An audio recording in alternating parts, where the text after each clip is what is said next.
Alright, what up people? Today's video we're talking about the new Riot Shield. Gonna be showcasing it and my thoughts on it. If you already know what it looks like, how it works, then timestamps will be in the comment section, so you can just skip to if you want to know what I think about it. So this is the new Riot Shield. We've got the new slits, 3 on each side. Sorry, 6 on each side. Yeah, 6 on each side.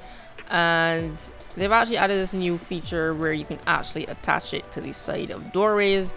Because, you know, that's one common thing people like to do, so I like that they added this feature where it fits snugly in a doorway. And this goes for double doors or just single ones.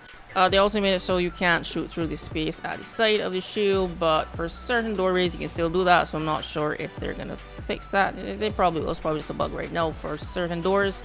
Close to the bottom though, there's a little space that you actually can shoot through.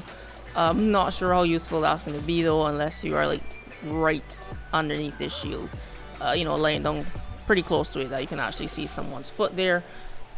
Now in terms of seeing through the actual shield from the glass slits, it's actually now two-way glass, so they changed it from before it was kind of like mirrors, windows that were black on one side, you can see through the other, but now you can see through both sides.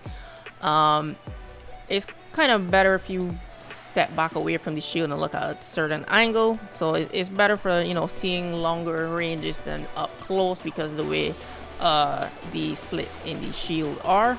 So yeah, these are good for peeking longer angles far away rather than seeing directly in front of you. So yeah, that's the basic changes to the new shield.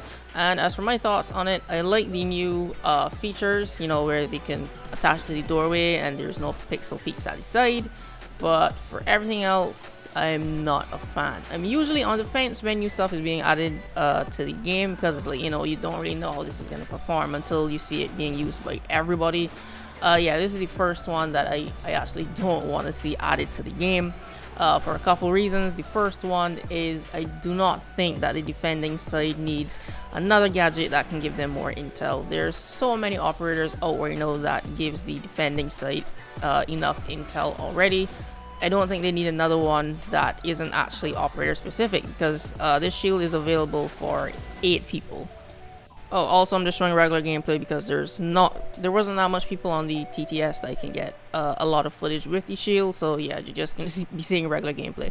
But yeah, there are 8 people that have this shield, and there are like 6 people that can actually destroy these. Yeah, in terms of like explosive power. I put Capital in brackets because he can't technically destroy the shield, but you know, he can put his firebolts behind it to, you know, possibly move whoever's lying down there or kill them.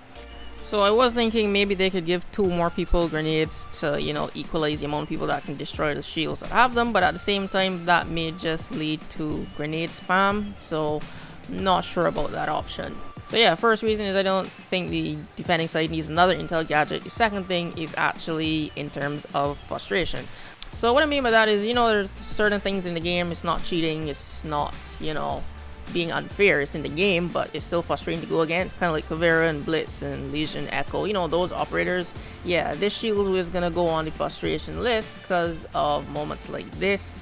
I've watched this being done to someone else, it's been done to me, and I actually did it to several people. So yeah, because the shield is two-way, you can see who's on the other side. I don't really think that matters as much, because if a defender is behind that shield just waiting for you, the moment he sees you, he's just gonna pop up, shoot you, and go back down.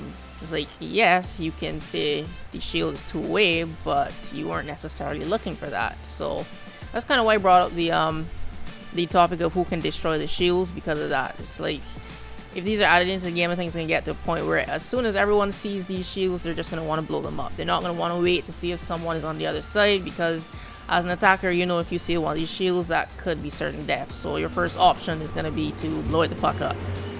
So that's why I don't want this shield to be in the game. But if it has to be added, you know, because people probably took a long time designing this and working on it, it has to be in the game. My solutions would be to, you know, don't make this available to everyone. First thing would be, so operators that have ACOGs, they would get the regular shields and not this two-way shield. So Maestro, Echo, and Rook, they'd get the regular shields. I would say it makes sense to give it to Mira because, you know, Windows is kind of her thing. So maybe that would be a more viable option as to what does she have, the C4, right? So instead of the C4, you know, you now have a two-way shield. That's another thing. If you give this shield to certain operators, that might be more attractive than barbed wire. So you know, you might actually see riot shields be used a bit more often, because right now you just see barbed wire everywhere. So if you give these shields to certain operators as opposed to all, you know, you might see a bit of balance in shield versus barbed wire, especially in bombs. The second thing would maybe to be adjust the slits, maybe in terms of size or angle. From the attacking perspective, it's, well, me personally, I think it's kind of hard to sense movement because the slits are so small. But I guess they're small because they don't want giant fucking windows in the riot shield, you know, because they would be like mini mirror windows. So I don't know, maybe they can adjust that somehow so it's easier to see defenders on the other side. So, you know, it's kind of like you have a fair chance. So yeah, those are my opinions on the new riot shield. If you played the TTS, what are your thoughts on them? If you didn't, you know, if you've seen other videos and after hearing my thoughts, you can still leave your thoughts in the comment section down below, and subscribe for more Rainbow Six Siege content. Thanks for watching, and I'll see you in the next video.